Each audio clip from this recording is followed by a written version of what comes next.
a quiet room, a little haven made just for this moment. Perhaps there's a gentle breeze teasing the curtains, or the low hum of a hearth glowing with warmth. Can you hear it? The faint crackling of old wood, as if it too is breathing beside you. Settle into the sound. Feel the softness beneath you, a soft pillow for your mind to rest on. This is where your story begins, and our story today.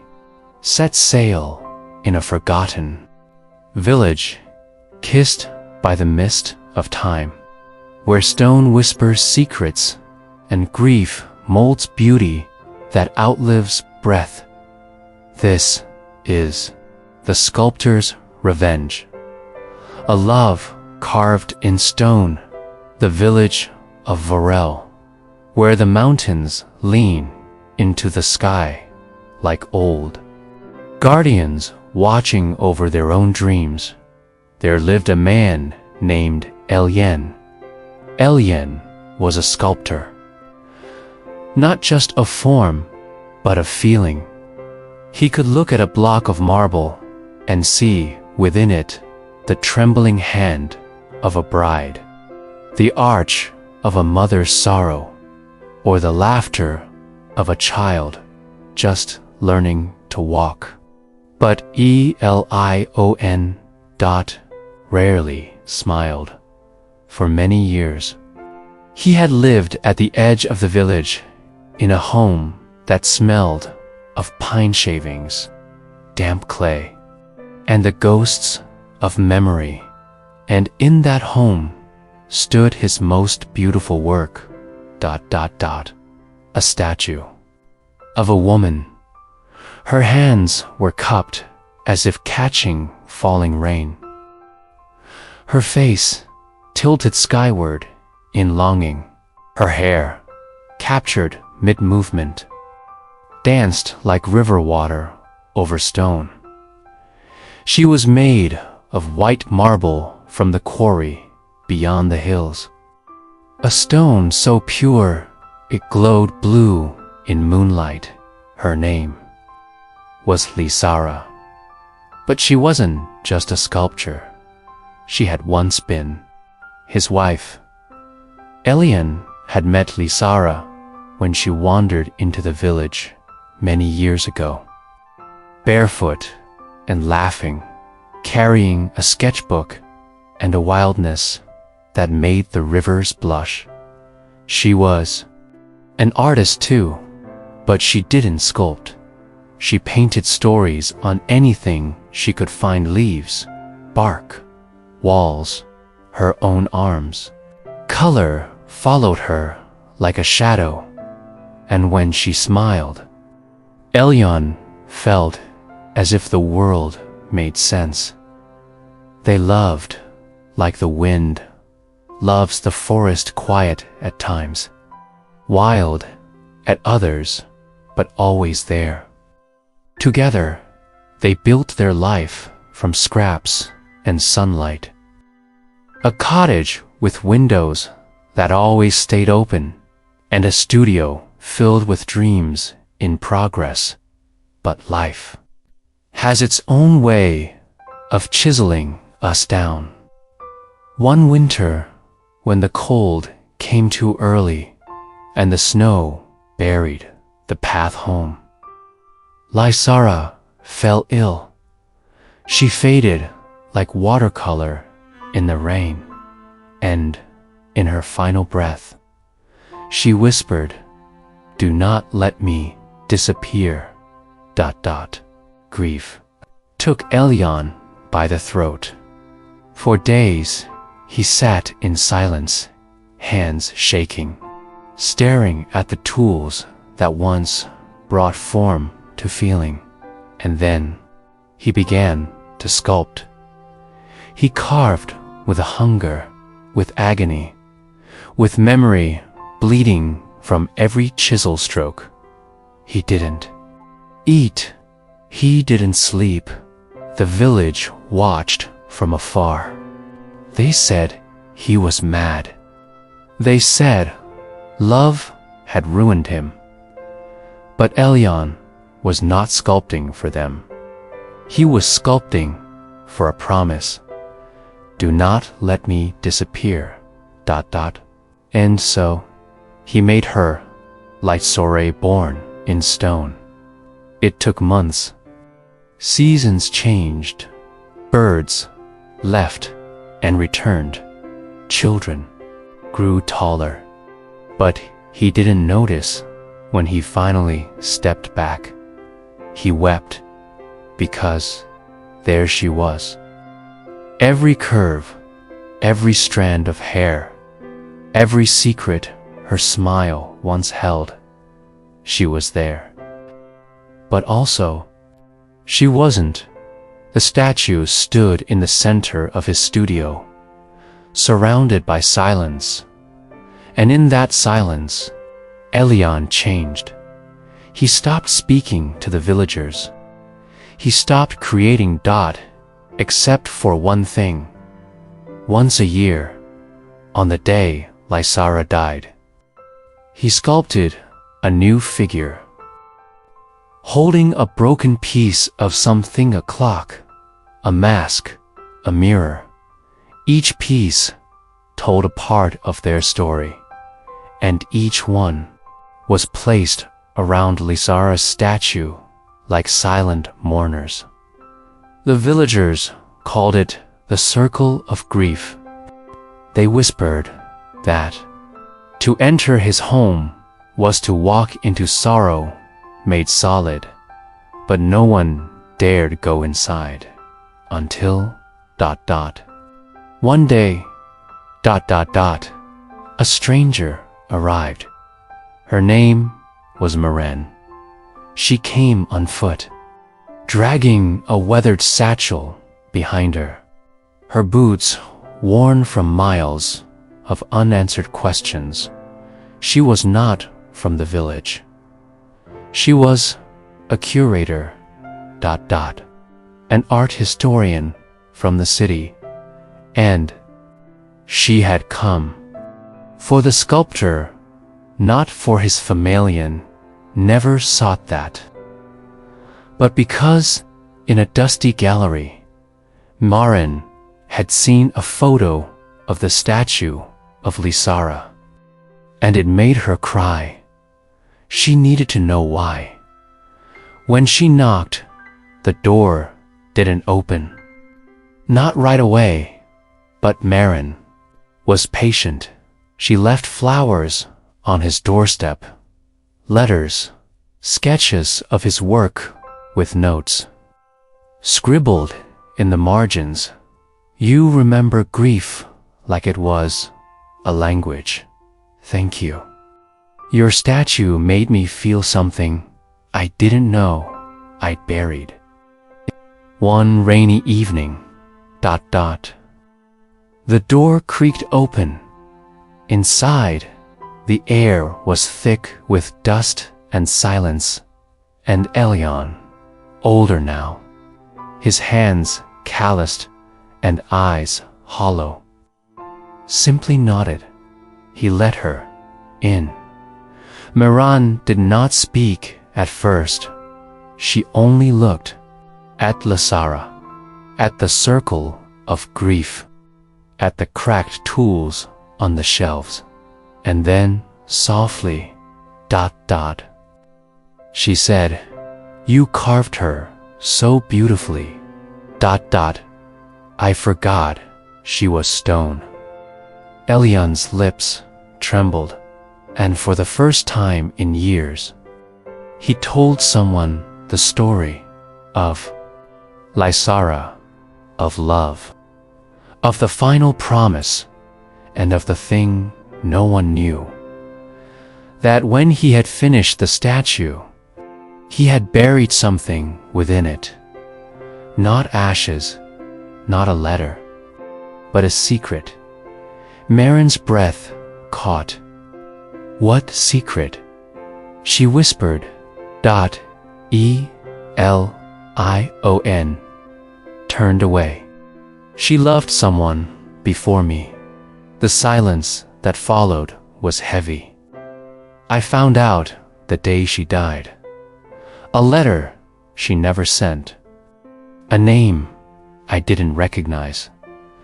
I never told her I knew. I thought of that. I thought of him. And I made her remember me. Not him. His voice cracked like old marble. That was my revenge. Outside, the wind rustled through the trees like someone sighing. The hearth crackled. And in that little cottage, two souls sat in the presence of a ghost.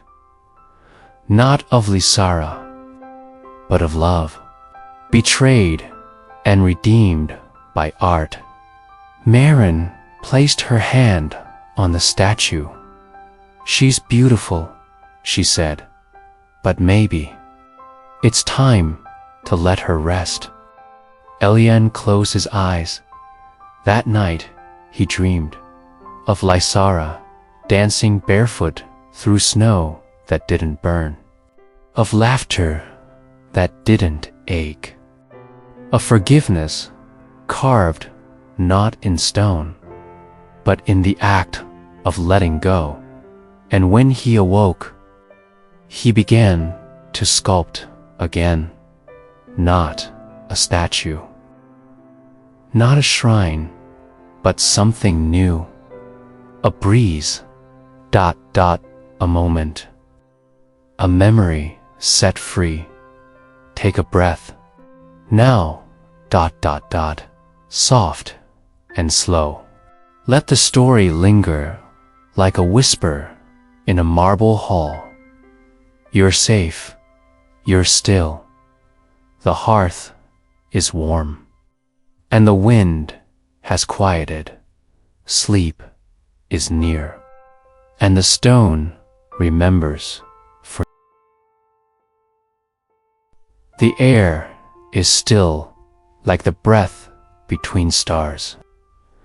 Let yourself drift deeper now. Sink into the quiet that follows healing. The warm hush of peace after pain. This final chapter belongs to you and to the stone that no longer grieves but remembers. Gently let us finish the journey of years melted into memory. The sanctuary became not just a place, but a story whispered between travelers. Artists spoke of the sculptor who shaped his sorrow into beauty. Lovers came to leave a part of their past behind, etched into wind. Woven through time, and always the willow stood, bending kindly over the graves of silence. Beneath it now lay three names: Elion, Lysara, and the word begin. No one remembered who carved the third, but perhaps it wasn't carved at all. Perhaps it appeared slowly, the way healing does, not with a bang but a bloom. Maren grew older. So did Thea. They lived in the sanctuary like two lanterns quietly lit, always warm. Sometimes they slept beneath the stars, their fingers woven together like ivy across time. Maren, still sculpted, but her work changed, no longer monuments to pain. Now she carved joy, belonging, gentleness, a bowl shaped like a cradle of arms, a pair of wings folded in sleep. A single raindrop caught in stone, titled, "The Moment You Stopped Crying." Each one held a hush, a kindness. One day, a child arrived. Her name was Elion. She came clutching a locket and a bundle of dried flowers. Her parents, she explained, had once visited the sanctuary. They had left a sculpture to hands reaching but not touching. Now, they were gone, and she had come to find them. In stone, Marin took her hand, led her through the garden. They walked until the child stopped before a sculpture of two hands. Elion knelt, pressed her forehead to the cold stone, and whispered, "I remember now." Marin asked gently, "Do you want to carve something?" Elion nodded. Together, they chose a small block of alabaster, soft like dawn. And with careful hands, the girl shaped her memory, not a face, not even the hands, but dot, dot, dot, a little bird, sleeping. She titled it, "They Still Sing." Visitors came, stopped before it. Many wept because they too knew someone who still sang in the silence. Marin watched the garden grow, watched it wither in winter and bloom again in spring. She saw joy etched in every season now, and she realized, dot, dot, the sanctuary was no longer hers. It belonged to everyone who came through its gates, to every soul who let their grief touch stone and return softened. She was its keeper, yes, but not its end. Then came the winter of snow so deep. The village vanished beneath it. The winds howled like wolves, and the trees bowed low beneath white burdens. Inside the sanctuary's cottage, the hearth still glowed. Marin and Thea sat close, wrapped in wool, sharing stories they both remembered differently. It was the last winter they would share. Thea passed gently in her sleep. No storm, no sound, dot, just dot, dot, stillness. Marin found her with a poem resting on her chest. 4 lines. You gave my silence music. You gave my ache a name. And in your chisel's memory, I carved a softer flame. She buried Thea beneath the willow tree. Beside Elion, beside lies Saradat. And when spring came, a flower bloomed there that had never bloomed before. It was small, white, delicate, and it smelled like old parchment and lavender tea. Marin knew her time too was nearing, but she was not afraid. She began her final sculpture. It was simple. A stone hearts split down the middle, but instead of broken edges, the split formed a path between the halves.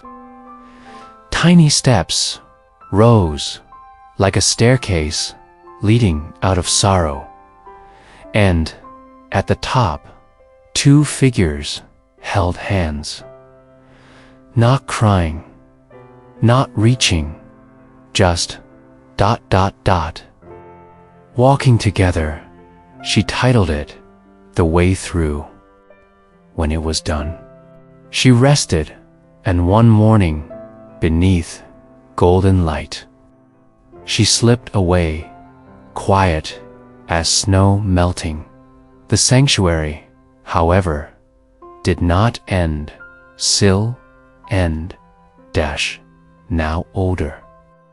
Full of laughter and story, took up the care, she added a new garden path, a small library for poems, a place for music, too, because Thea would have liked that. And on the main gate, carved in large, blooming letters, read, "You are welcome here. Even your sorrow. Visitors still come. They bring heavy hearts and leave a little lighter. They carry ashes, memories, voices they never got to say goodbye to.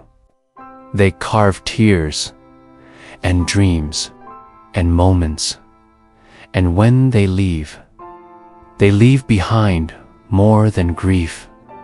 They leave behind love, set in stone and still. Lesara watches, no longer from sorrow, now from joy. For hers is no longer the story of betrayal or grief or vengeance. It is a story of immortality, ... the kind that does not come from being remembered, ... but from teaching others, ... how to feel. So take a breath, slow and steady, ... let the story rest in your chest like a warm stone. Let its quiet weight soothe you. You are not alone in your sadness. You are not strange for remembering. Love lives on, ... even in silence, even in stone, ... especially, ... in stone, ... Sleep now, and if you dream, may you dream of soft hands, open doors, and statues that smile. And if you do not dream, may the stillness cradle you gently through the night. You have nothing left to carry, nothing more to prove. You are enough. You are loved. You are home. Asterisk, gu, woo. Nai eat, my friend, and sui eat, ni, my dear. The night is still quiet. The world beyond your window remains hushed, still, breathing slowly, just like you. Let your shoulders relax. Let your thoughts soften. You're safe in this story's embrace. ... Months passed after Elion's passing. The village of Varel, once a place known for its solitude and sorrow, began to hum with new warmth. They spoke of the old sculptor differently now, not with pity nor fear, but reverence. Children told bedtime stories about his enchanted hands. Lovers left flowers by the willow tree, and traveler strangers with hearts full of ache began arriving, drawn by whispers of the sanctuary where grief had been sculpted into grace. Miran stayed. She could have returned to the city, to the gray towers, the endless noise, the galleries with clean walls and glass cages for beauty. But her heart had learned something here, something that could not live in halls of polished cement. So she took the studio, and turned it into something more. The first time she sculpted alone, her hands trembled, not from fear, but reverence. She stood before the stone-soft gray soapstone this time, smoother, gentler, kinder to beginners' hands, and she let herself feel. She thought of Thea, of the way her voice would catch when reading something beautiful, of the way she'd leave little poems tucked between books like petals pressed between pages and Marin carved. Not Thea's face, not her form, but a window. And inside, only a breeze. It was titled, simply, The Love That Left the Door Ajar. Visitors wept, not because it was sad, but because they, too, had someone who left quietly, someone whose absence echoed louder than their presence. And so the sanctuary began to grow, not with walls, but with offerings, sculptures of loss. Yes, but also of hope, of healing, of what it means to remember without becoming that remembering. Marin became not only an artist, but a guide. She didn't teach technique. She taught feeling.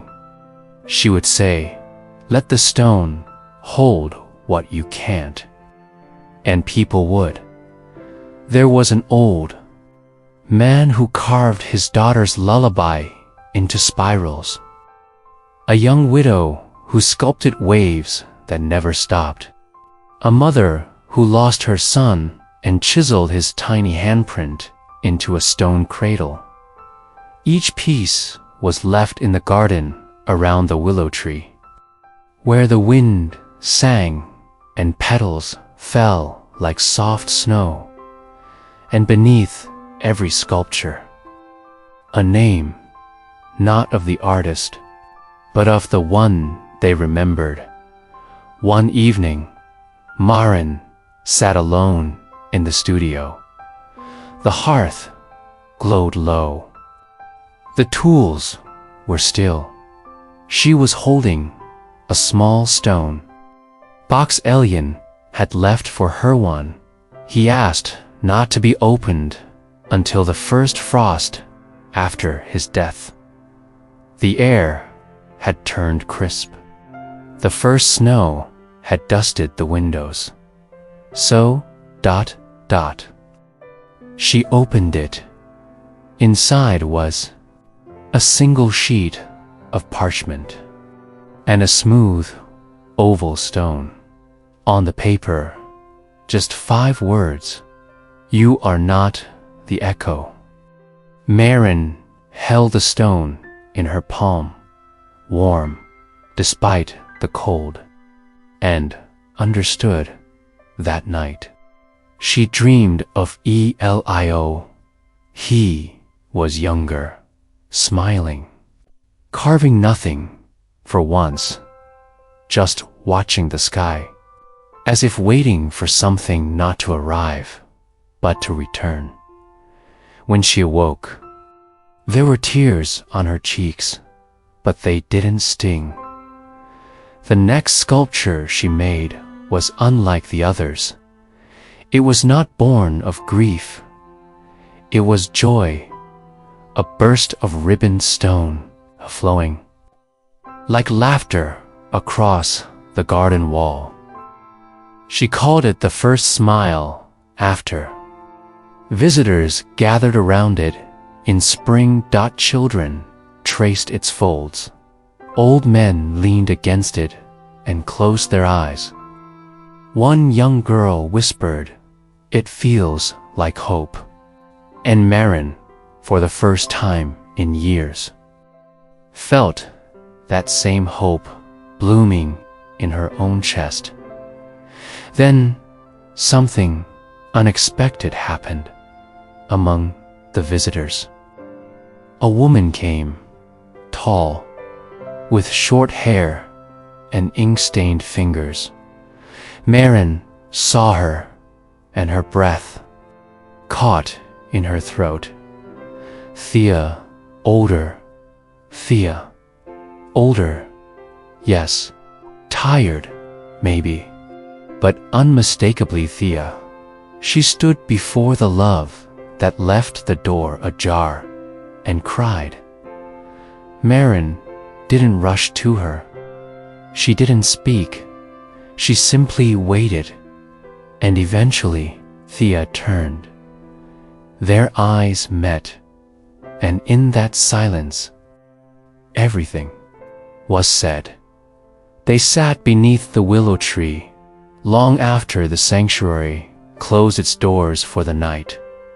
No explanations, no apologies, just breath, shared silence. The soft rustle of memory folding into the present.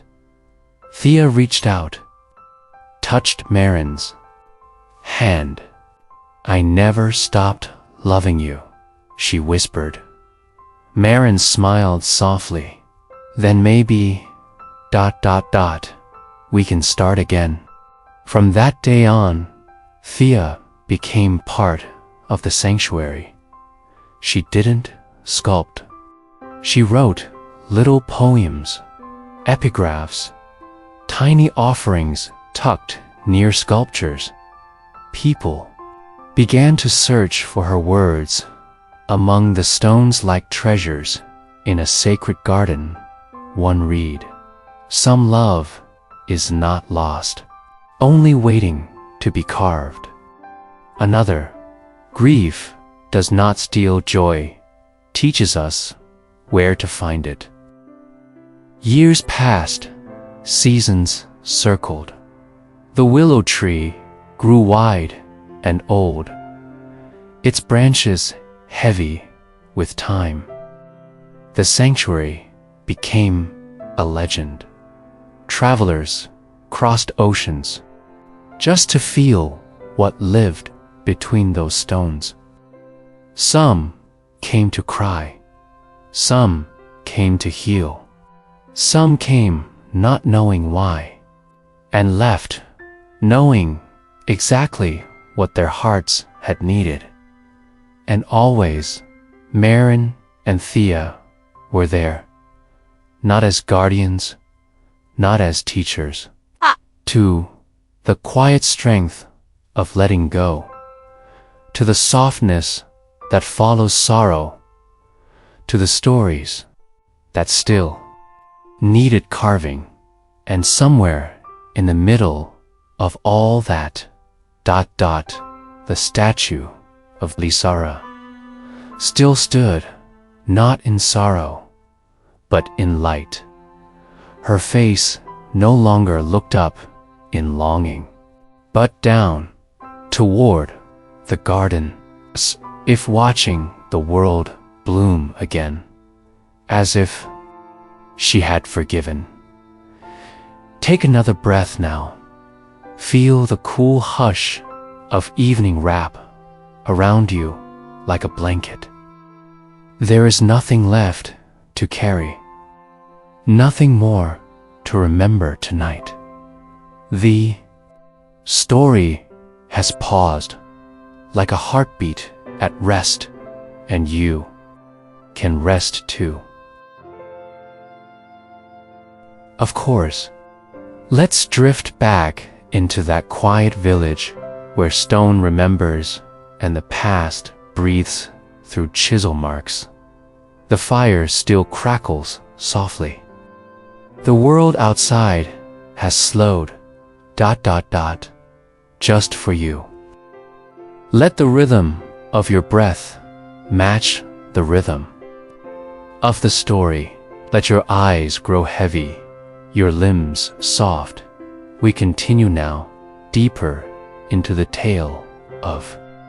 The village awoke to an unfamiliar sound the next morning. ... A slow, deliberate rhythm metal against marble. The sound of sculpting, the sound of Elion, beginning again. News traveled fast in small places, especially when silence had reigned. So long, children tiptoed to the edge of his garden. Old women whispered by the wells. Even the trees, it seemed, leaned a little closer. And within that dusty studio, ... Elion carved. But this time, it wasn't grief that guided his hands, nor was it vengeance ... It was memory, not memory of loss, but of life. He remembered Lysara's laughter the day she died, but the first time they danced. He remembered how she painted skies in the corners of his notebooks. He remembered how she held silence like it was music, and with each gentle chip of stone, Elion breathed out pain ... and breathed in peace. Marin stayed, not out of curiosity, but out of care. She cleaned the corners of the studio, brewed tea with lavender and honey, listened, mostly, as Elion spoke, ... softly, ... slowly, like the thawing of winter, and in return, she told him her own story. Marin, it turned out, had loved once, too, a woman named Thea, with ink-stained hands and a voice that trembled when she recited poetry. But Thea had gone, not from illness nor accident, but from fear. Fear of being seen too fully. Fear of being loved too deeply. She left before I could ever carve her into my world, Marin whispered, her voice thick with unshed tears. Elion didn't respond at first. Then, finally, he said, sometimes, ... what is left, UNCARVE, ... lasts longer. As days turned to weeks, Elion and Marin formed something unspoken. Not love, not quite, but a companionship steeped in understanding. Two artists, one of stone, one of story, meeting in the middle of their scars, and slowly the statue of Lysara began to fade. Not literally, but Elion started moving her from the center of the studio. He placed her near the window, where the moonlight could find her each night, where the wind could whisper apologies she never heard in life around her. He dismantled the circle of grief, not destroyed, ... just ... rearranged pieces were gifted to the village left at doorsteps, nestled in gardens placed near gravestones, as if each fragment of sorrow could plant a seed of healing. And then, one day, Elion asked Marin to help him sculpt.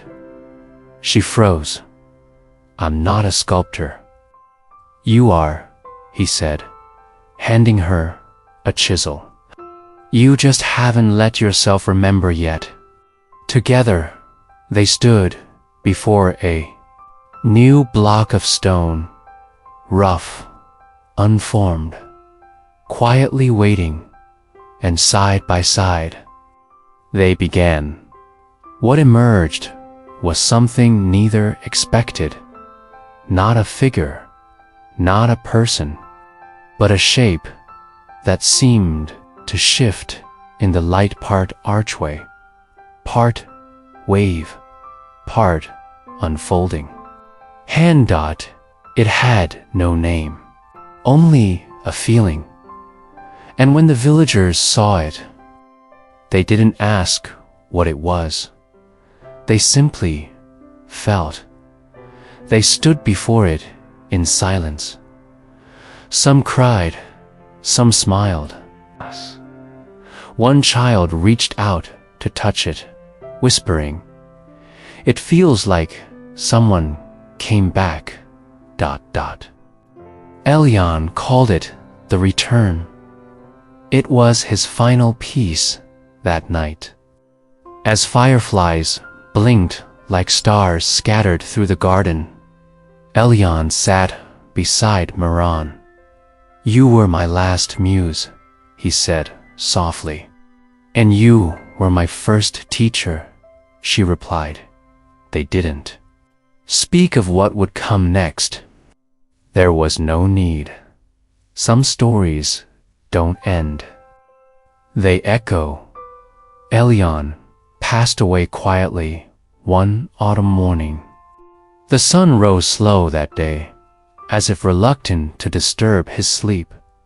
He was found in his studio, one hand resting on the return, the other holding a worn sketchbook. Inside the book was a letter, not to Lysera, not to the stranger she once loved, but to Moran. "Thank you for reminding me that love, even in loss, can still be shaped, that revenge is never louder than forgiveness, and that even stone ... can let go." Moran buried him beside the studio, under the willow tree Lysera once painted, and in time she turned the studio into a sanctuary, not a museum, but a place where people came to remember, to sculpt, to cry, to laugh. Children carved wishes into soapstone. Old lovers held hands in the garden, but not worshipped. And above the door hung a sign carved in Elion's own hand. "Love doesn't die in stone. It lives. Take a breath now, gentle, like the hush of a twilight wind. Let your heart rest, for the story has softened. The sculptor's hands are still. The stone no longer aches, and love, carved deep, has found its peace. The night is quiet now, and you are safe. Sleep."